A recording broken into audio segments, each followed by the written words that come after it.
Hello everyone, welcome to my channel GK for GC. Here today we will discuss 15 general knowledge GK questions and a instruction. Please watch the video till end without skipping it, and a request, if you find my channel interesting, useful and informative, please like, share and subscribe it and support us.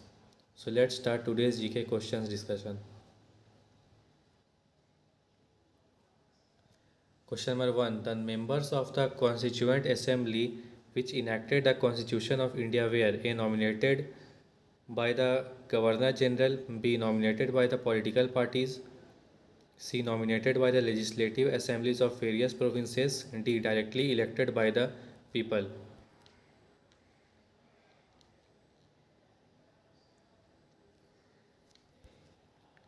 So answer is C. Nominated by the legislative assemblies of various provinces. The Constituent Assembly was indirectly elected. Its members were chosen by the provincial legislative assemblies through elections held in 1946. The seats were allocated based on the Cabinet Mission Plan. Question number 2. Who among the following first proposed the idea of a Constituent Assembly for India? A. Swaraj Party in 1924, B. Congress Party in 1936, C. Muslim League in 1942, D. All India Conference in 1946.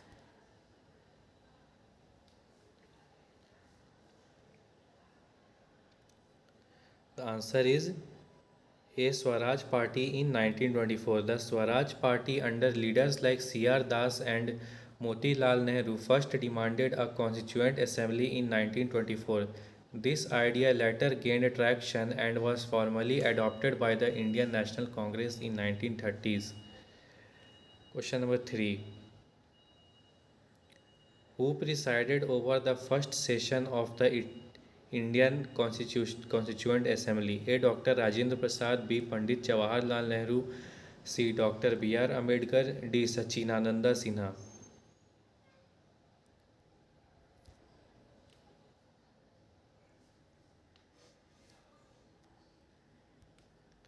The answer is D. Dr. Sachidananda Sinha. Dr. Sachidananda Sinha, being the oldest member, was appointed as the temporary chairman of the Constituent Assembly during the first session on December 9, 1946. Later, Dr. Rajendra Prasad was elected as the permanent president. Question number 4. Which of the following statements is correct? A. The Constituent Assembly of India was elected by the provincial assemblies in 1946. B. Jawaharlal Nehru, Muhammad Ali Jinnah and Sardar Vallabhbhai Patel were members of the Constituent Assembly of India. C. The first session of the Constituent Assembly of India took place in January 1947.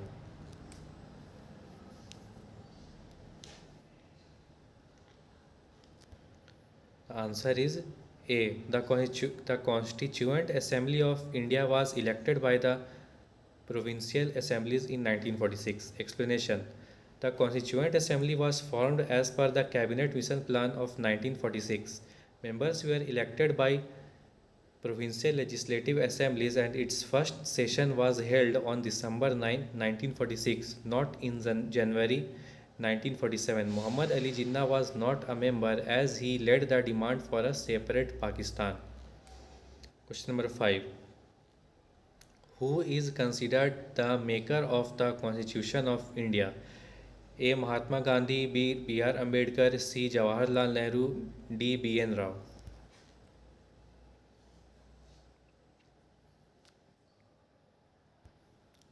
The answer is B. B.R. Ambedkar. Explanation. Dr. B.R. Ambedkar is considered the father of the Indian Constitution due to his pivotal role as the chairman of the drafting committee. He provided intellectual and legal guidance throughout the drafting process. Question number 6. Who among the following was not a member of the drafting committee of the Constitution? A. Muhammad Sadullah, B. Jawaharlal Nehru, C. A.K. Iyer, D. K.M. Munshi.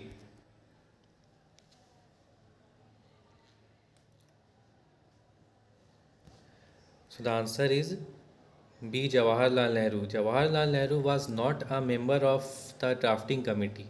While he played a significant role in the Constituent Assembly, the drafting committee consisted of 7 members, including B.R. Ambedkar, K.M. Munshi, and Muhammad Sadullah. Question number 7.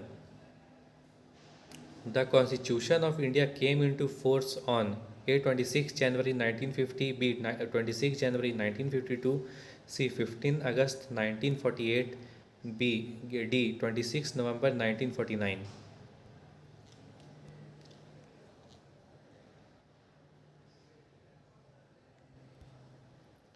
The answer is A. 26 January 1950. Explanation. The Constitution was adopted on November 26, 1949, but it came into effect on January 26, 1950 to honor the day in 1930 when the Indian National Congress had declared Purna Swaraj. Question number 8. The decision to implement the constitution on January 26 was taken because A. Congress had celebrated the state as Independence Day in 1930. B. The Quit India movement was started on this date in 1942. C. It was an auspicious day. D. None of the above.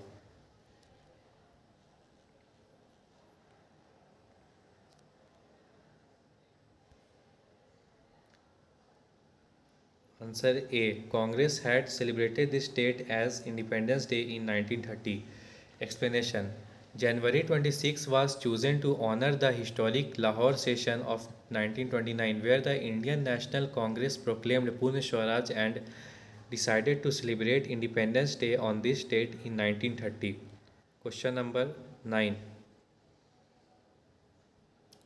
What was the total number of women members in the Constituent Assembly of India? A 10, B 12, C 13, D 15.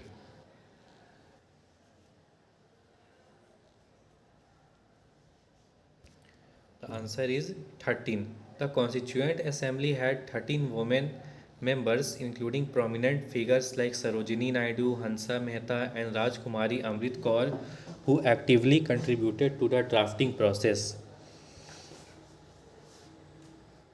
Question number 10. Who among the following said in the Constituent Assembly that India was entering a life of contradictions on January 26, 1950? A. Dr. B.R. Ambedkar, B. Jawaharlal Nehru, C. Mahatma Gandhi, D. S.P. Mukherjee.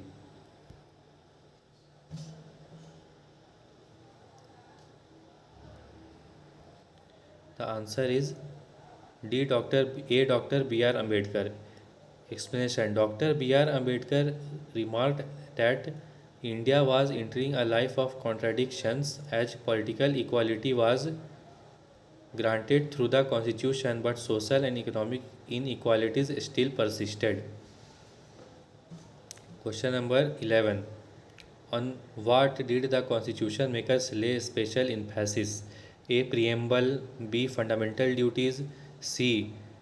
Fundamental rights, D. Directive principles of state policy.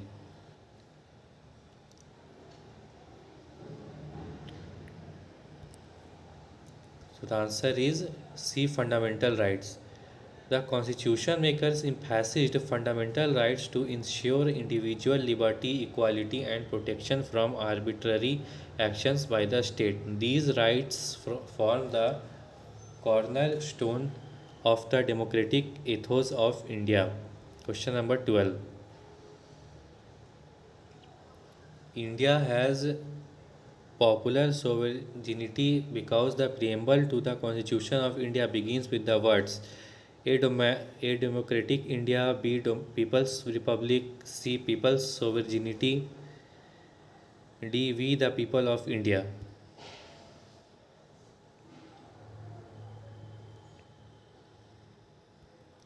The answer is D. We the people of India. The phrase We the people of India signifies that the ultimate authority in India rests with its citizens, highlighting the principle of popular sovereignty. Question number 13. India is called a republic because A. Its legislative bodies are directly elected by the people. B. It is a union of states. C. Indian citizens enjoy fundamental rights. D. The head of the state is elected for a fixed term.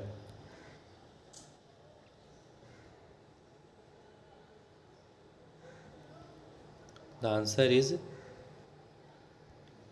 D. The head of the state is elected for a fixed term. India is a republic because the president, who is the head of state, is elected for a fixed term, unlike a monarchy where the position is hereditary. Question number 14. The meaning of India is a the meaning of India is a secular state is that the Indian state A supports citizens who are against religion, B supports the religion of the majority community, C supports the religion of the minority community, D does not support any particular reason religion.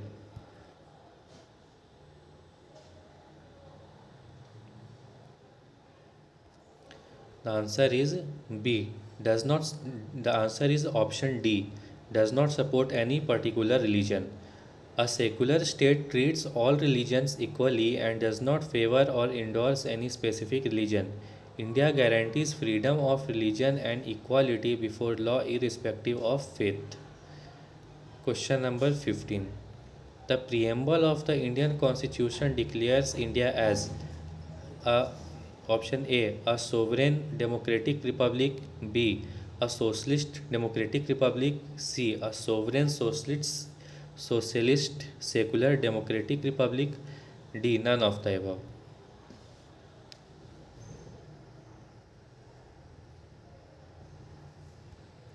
The answer is C a sovereign socialist secular democratic republic. The 42nd Amendment 1976 added the terms socialist and secular to the preamble, making India a sovereign socialist secular democratic republic. This reflects India's commitment to justice, equality, and fraternity. So, thank you everyone. Like, share, and subscribe GK for GC. Thank you.